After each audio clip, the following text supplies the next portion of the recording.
Bonsoir à tous. À la une de ce journal, les Lions indomptables pourront-ils rugir face aux Bleus ce soir en Nantes? Le match amical France-Cameroun est une rencontre déterminante pour évaluer les performances de ces deux équipes de football engagées dans des compétitions internationales. Mais le boycott de Idriss Carlos Kameni et les forfaits de certains cadres de l'équipe nationale de football suscitent quelques inquiétudes au Cameroun. Le harcèlement sexuel des étudiantes continue de prendre de l'ampleur en milieu universitaire au Cameroun. 7 enseignants risquent d'être révoqués pour la pratique de ce délit, l'usage de la violence envers des étudiants, mais aussi l'insubordination et le détournement des droits universitaires. Un conseil de discipline s'est tenu à l'université de Yaoundé 1 pour décider du sort de ces enseignants incriminés. Hissène Habré passera le restant de ses jours en prison. L'ex-président du Tchad a été condamné à la prison à perpétuité ce lundi à Dakar, au Sénégal.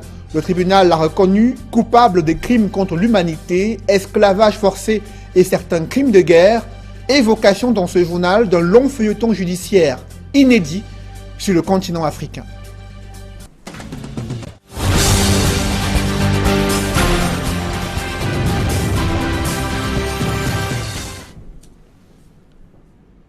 Merci de suivre cette édition complète de l'information sur Equinox Télévision. Le match amical France-Cameroun se joue dans moins de 30 minutes au stade La Beaujoire en Nantes. C'est en France. Quel est le 11 entrant des Lions indomptables? Les informations qui circulent jusqu'à présent font état de ce que Aboubakar Vincent se trouve à la pointe de l'attaque du Cameroun en compagnie de Choupo-Moting et Clinton Dié. L'on note également qu'au milieu de terrain, Eno, Eyon et Bedimo vont appuyer l'offensive camerounaise. Fabrice Ondoa qui se trouve dans la cage des Lions indomptables. Tedjou, Chedjou et Teke sont les cadres qui vont assurer donc le bloc offensif du Cameroun. Un match qui débute dans moins de 30 minutes à présent au stade La Beaujoire à Nantes. C'est en France, un match que vous pourrez suivre également sur Equinox Télévision.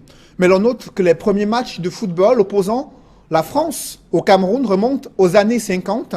Les deux sélections se sont affrontées au stade d'Aqua à Douala, mais aussi au stade Hippodrome à Yaoundé. Hervé Kemnier remonte le temps du football pour vous faire revivre ces rencontres France-Cameroun.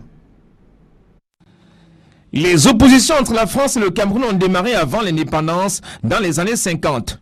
Le premier match, le 14 septembre 1950, le Cameroun dompte une équipe amateur de Nice 3-0 grâce à Toto Libert et à Théba Pierre. 5 jours plus tard, le Cameroun s'incline lourdement face à une équipe de FC Toulouse, 3-6. Après cette lourde défaite contre Toulouse, le Cameroun va disputer 8 autres rencontres avec les fortunes diverses. Au bilan, 10 matchs joués, le Cameroun a obtenu 3 victoires et concédé 7 défaites pour 25 buts marqués contre 45 buts encaissés. La France dispute son premier match sur le sol camerounais le 24 juin 1954 au stade Mbappé d'Aqua. Les tricolores de la France l'emportent 7 buts contre 3. C'est le Cameroun qui avait pourtant ouvert le score par Ebeledine Julot. Le 27 juin 1954, les deux sélections se retrouvent à nouveau au stade de l'Hippodrome à Yaoundé. La France est sans pitié pour le Cameroun qui suit une cinglante défaite, 8 buts contre 1. En 1950, le Cameroun indépendant joue la finale des Jeux de la communauté française de Tananarive. La France s'impose 3-1. Vint alors ce match de 1984 à Nice en France. Le Cameroun, champion d'Afrique, en route pour les Jeux Olympiques de Los Angeles aux États-Unis, affronte la France, future championne olympique. Malgré l'ouverture du score de Albert Roger Mila, la France obtient l'égalisation. Les deux sélections se neutralisent, un but partout. Le 4 octobre 2000, ce match mémorable, le Cameroun champion d'Afrique et médaillé d'or des Jeux Olympiques de Sydney va défier la France, championne du monde depuis 1998 et championne d'Europe, qui possède l'une des meilleures générations de footballeurs de son histoire, avec Zinedine Zidane, Didier Deschamps, Laurent Blanc, Fabien Barthez et bien d'autres. Le Cameroun, emmené par sa génération dorée, Patrick Boumandem, Samuel Eto'o-Fils, Rigobert Samba-Anak, Marc-Vivien Fouech, accroche la France au stade de Saint-Denis, un but partout. La retournée acrobatique de Patimbo Mandem est un geste fabuleux qui laisse pantois le monde du football. Une minute de temps supplémentaire. Qu'il est beau! Qu'il est beau, le but de Mboma! Oh, qu'il est beau! Et quelle erreur défensive! Pleine lucarne, vous avez vu, grande touche de Womé. Et à la sortie, 2 rebonds. Le dernier duel entre les deux sections, la finale de la Coupe des Confédérations, le 29 juin 2003, entaché par le décès de Marc-Vivien Foué, c'est aux prolongations que Thierry Henry inscrit le but en or de la délivrance. La France est victorieuse. Pendant la cérémonie de clôture, les deux capitaines, Rigobert Samba-Anak et Marcel Desailly, vont tenir tous deux le trophée en signe de fraternité et de sportivité.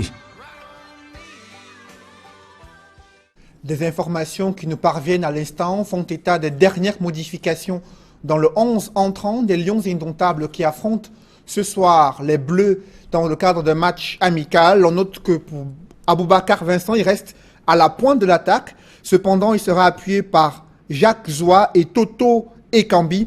On note également qu'au milieu de terrain, Mandjek, Eno et Sali Edgar vont assurer le milieu offensif.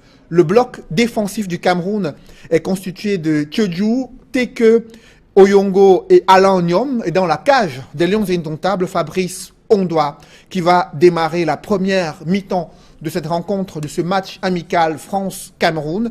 Aboubacar Vincent, seul donc à la pointe de l'attaque camerounaise, ce soir face à la France. Sur le plan local, l'on note que Franck Hapi se lance lui aussi dans la course à la succession de Pierre Semengue, président sortant de la Ligue professionnelle de football du Cameroun. Le président du conseil d'administration de l'Union de Douala a déposé sa candidature ce lundi après-midi au siège de la Ligue à Yaoundé. Le deadline étant prévu cet après-midi. Il a donc respecté les délais prévus et l'on note qu'il sera donc face à Pierre Semengue pour les élections prévues le 28 juillet 2016, date des élections à la Ligue de football professionnel du Cameroun. Dans le reste de l'actualité, début ce lundi des DCEO et A-Level dans les différents centres d'examen. Des milliers de candidats vont à l'assaut de ces deux examens du sous-système anglophone. Quant aux candidats au baccalauréat général, ils affûtent encore leurs armes pour affronter les premières épreuves dès demain, mardi. L'on note que tout le monde dit être prêt dans les centres, mais aussi du côté des candidats. Reportage, Éric Martial Ndiomo. Lycée bilingue de Bobongo, Petit Paris, dans l'arrondissement de Douala 3. La salle réservée au secrétariat du baccalauréat est bondée de documents liés aux examens. Ici, on s'affaire au dernier réglage.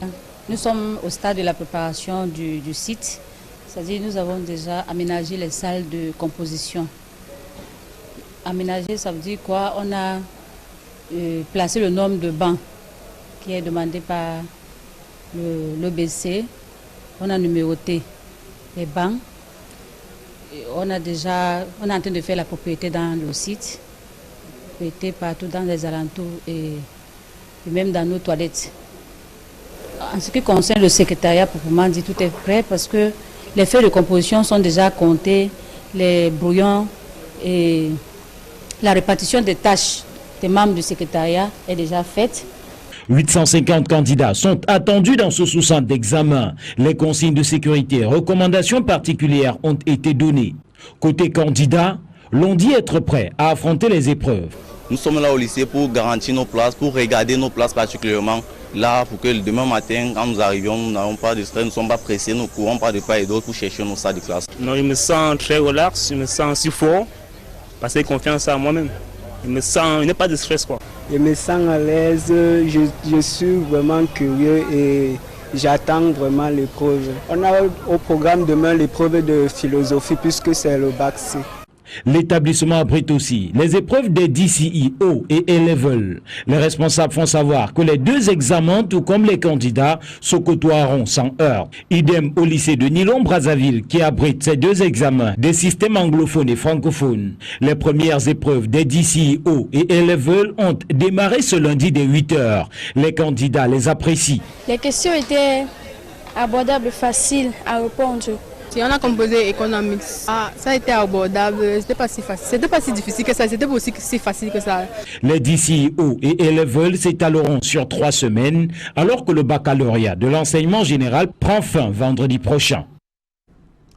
Je vous le disais en titre, 7 enseignants risquent d'être révoqués de l'université de Yaoundé 1. Ils sont accusés de harcèlement sexuel, détournement des droits universitaires, insubordination et même de violence envers des étudiants, mais aussi leurs collègues enseignants.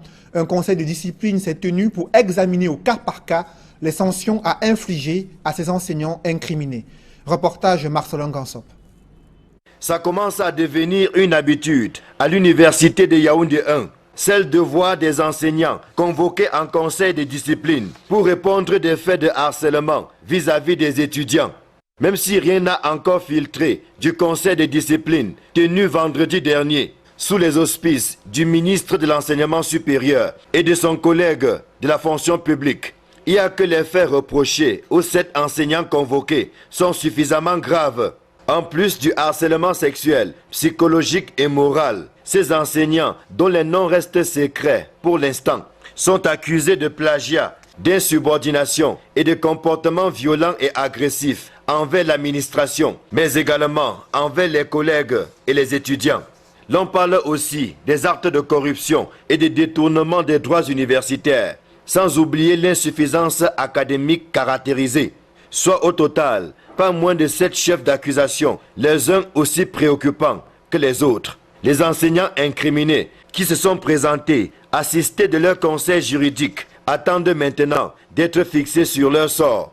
Mais déjà, certains risquent gros au regard de la gravité des faits qui leur sont reprochés et pour lesquels, à en croire un membre du conseil de discipline, ils n'ont fait que balbutier au lieu de présenter des arguments de défense convaincants. Si les moins visés encourent juste un avertissement ou un blâme, le gros du lot est aux portes d'une révocation temporaire ou définitive. Le Conseil ayant pris la résolution de prendre des sanctions proportionnelles à la gravité des actes qui ont été posés. L'identité des mises en cause n'est connue pour l'instant que par les membres du Conseil de discipline, mais pas plus pour longtemps.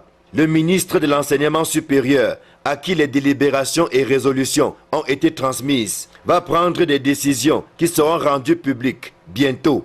Ce n'est pas la première fois qu'un conseil de discipline se tient à l'université de Yaoundé 1 pour des faits aussi graves que le harcèlement sexuel.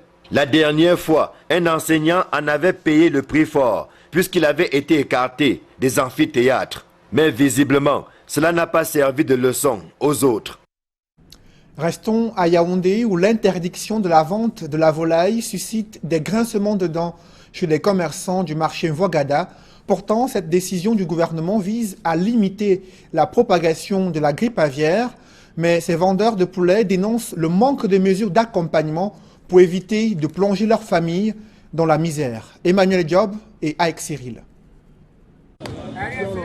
La vie tourne désormais au ralenti au marché de poules du quartier Mvogada à Yaoundé. Les comptoirs et les paniers qui accueillent généralement la volaille sont vidés de leur contenu. Les hommes sont venus sur le terrain et nous ont fait demander que ce lundi, le marché de poulet serait illégalement fermé parce qu'il faut le nettoyage et ils ont proposé aussi de désinfecter les lieux. Ils nous ont demandé de désinfecter le marché, à mettre les produits partout et nous on n'a pas de moyens.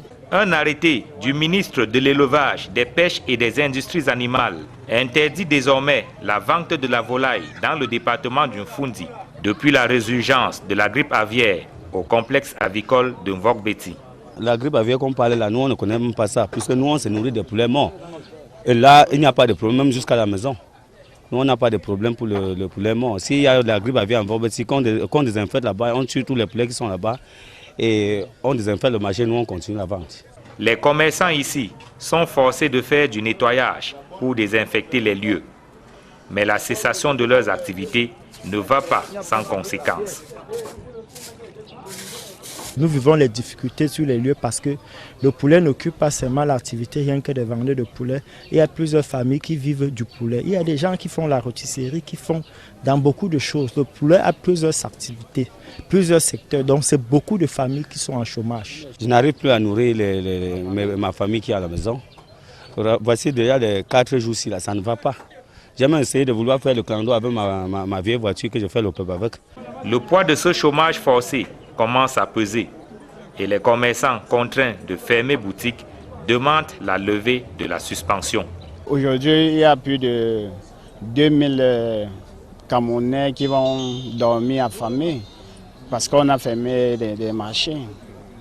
Donc, raison pour laquelle il faut la levée immédiate ou bien rapide de cette sanction. On nous a demandé de faire la propriété au marché. On a déjà fait la propriété. Qu'on lève donc la sanction qu'on nous a donnée. Nous, on vit au jour le jour. Nous sommes les démunis. Depuis vendredi, nous voici en chômage. On va manger quand on a les enfants à dire, d'autres qui partent à l'école. On n'a rien. La mesure interdisant la vente de la volaille dans le département du Mfundi court depuis le 26 mai dernier. Mais alors que les commerçants crient leur ras-le-bol, le gouvernement durcit le ton. Dans une sortie médiatique à Yaoundé, le préfet du département du Mfundi annonce que les poulets vendus frauduleusement seront purement et simplement saisis. Toujours dans les marchés, l'incivisme fait de la résistance. Des commerçants exposent leurs produits en pleine chaussée au marché New Daido, situé dans le 1er arrondissement de Douala, ce qui rend difficile la circulation des usagers mais aussi des clients. Les autorités locales peinent à faire changer ces mauvaises habitudes. C'est le constat que font Séverin Chouban et Flavien Dongo dans ce reportage. La bretelle qui dessert Coiffe, Trois Morts et Grand Moulin, nouvellement réhabilitée, est inondée par les petits commerces. Impossible pour les usagers de jouir de la nouveauté. Normalement, les mamans devaient vendre au moins en bordure de la route et non en route. Ce qu'ils sont en train de faire là, c'est pas quand même logique. Moi, je ne suis pas fier. L'usager qui s'indigne ici n'est pas le seul à subir les affres causées par l'incivisme de certains revendeurs. Pour avoir occupé la voie publique, ils ont parfois été chassés de la chaussée, mais pour une courte durée. On les chasse, ils ne veulent pas partir. Et pourtant, le marché est vide. Ça dérange tellement. Les piétons n'ont pas l'accès. À y voir de près, certains commerçants ont abandonné les étals dans le marché pour occuper la voie publique. La route est tellement étroite alors qu'elle venait d'être réfectionnée à cause du fait que certains commerçants ont délibérément laissé leur boutique et comptoir dans le marché pour venir s'installer sur la route. Les voitures ne viennent même plus au marché à cause de trop d'accidents qu'on a eu à enregistrer ici. Les responsables du marché New Daido disent avoir interpellé le maire de Douala Premier ainsi que le délégué du gouvernement auprès de la communauté urbaine qui sont restés muets comme des carpes sur la situation. Il faut que la communauté nous aide, il faut que la mairie nous aide. En allant bousculer quelqu'un là-bas maintenant, si nous clopons l'œil, le délégué dira que ce n'est pas lui qui nous envoie en route. Le combat c'est dans les écrits, c'est pas avec les mains. Cette bretelle, réhabilitée dans le but de réduire les bouchons à Douala, peine à jouer son rôle à cause de l'occupation de la chaussée par des petits commerçants qui, selon des sources, sont installés avec la complicité des forces de maintien de l'ordre postées à cet endroit. On paye encore la police qui les laisse faire ce travail. La commune connaît tous ces gens qui payent, ils ont 2 quittances. Puisqu'ils payent d'abord leur boutique à l'intérieur du marché, ils payent les places ici en route. L'occupation anarchique de la voie publique est un phénomène qui enrichit de manière illégale les autorités municipales, selon des observateurs. La série noire des incendies se poursuit dans les espaces marchands au Cameroun. Après la disparition de plus de 400 boutiques sous les flammes au marché central de Kousséri, un autre incendie s'est déclenché ce lundi après-midi au marché central de Bafoussam, dans la région de l'Ouest. Selon nos reporters présents sur les lieux, près de 7 boutiques ont été consumées. Une maison environnante également a été touchée. L'explosion d'une bouteille de gaz serait à l'origine de cet autre incendie qui est survenu au marché central de Bafoussam cet après-midi. Le cardiopade vient d'être primé en Tanzanie. Cette invention de l'ingénieur camerounais Artujan a reçu le premier prix de l'Africa Prize for Engineering Innovation au terme d'une compétition organisée par une académie du Royaume-Uni. Parmi les propositions de 900 candidats venus de 42 pays africains, le cardiopade a émerveillé le jury par son originalité et son impact social dans la prise en charge des maladies cardiovasculaires.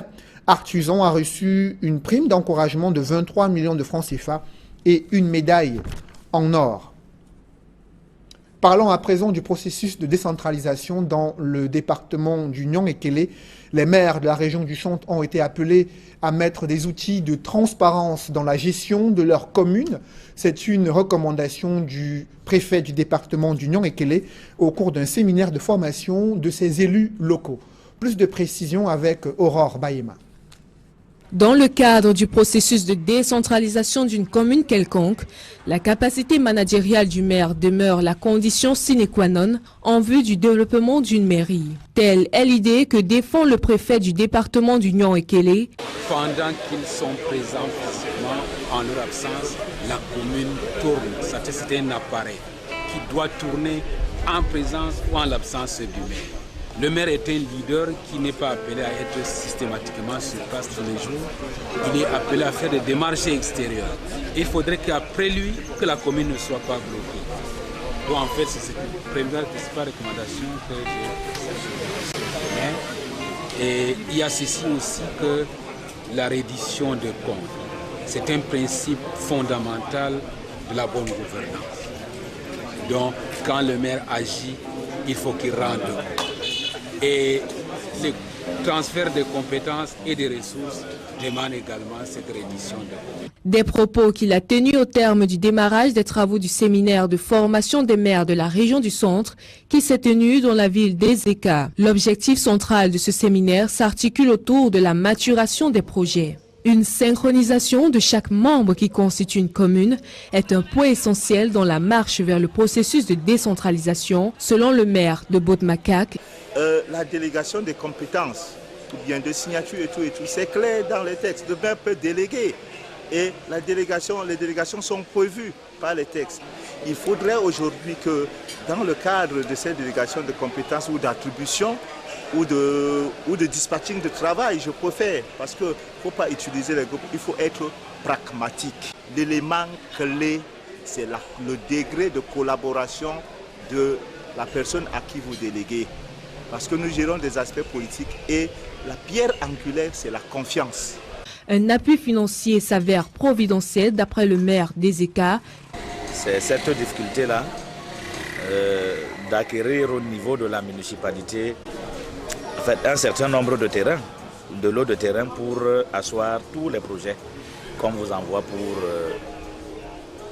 que les populations se sentent réellement concernées. À l'issue du démarrage des travaux du séminaire de formation des maires de la région du Centre, la transparence dans leur exercice, une implication de toutes les parties composantes d'une mairie, un apport financier conséquent, ainsi que la qualification du personnel constituent en partie les atouts d'une mairie engagée dans le processus de décentralisation. Au Sénégal, l'ex-président tchadien Hissène Habré a été condamné à la prison à perpétuité. Ce lundi, le tribunal a reconnu coupable de crimes contre l'humanité, de viol, d'esclavage forcé et de certains crimes de guerre. À l'énoncé du verdict, des avocats des parties civiles ont laissé éclater leur joie. C'est un long feuilleton judiciaire dont le dénouement ne convainc pas l'épouse de Hissène Habré. Pour elle, c'est un procès inique qui vient de s'achever. Il dispose de 15 jours pour faire appel de cette décision. On note également que la dépouille de Peter Agbo-Tabi doit arriver ce soir à l'aéroport international de Simalène à Yaoundé. Des obsèques officielles seront organisées en sa mémoire de l'ancien secrétaire général adjoint de la présidence de la République. C'est Ferdinand Ngongo, secrétaire général de la présidence de la République, qui représentera le chef de l'État aux cérémonies funèbres de Peter Agbo-Tabi, ancien ministre de l'Enseignement supérieur. Mesdames, Messieurs, c'est la fin de ce journal. Dans une poussière de secondes, le match amical France-Cameroun à suivre sur Equinox Télévision. Bon programme sur cette même chaîne.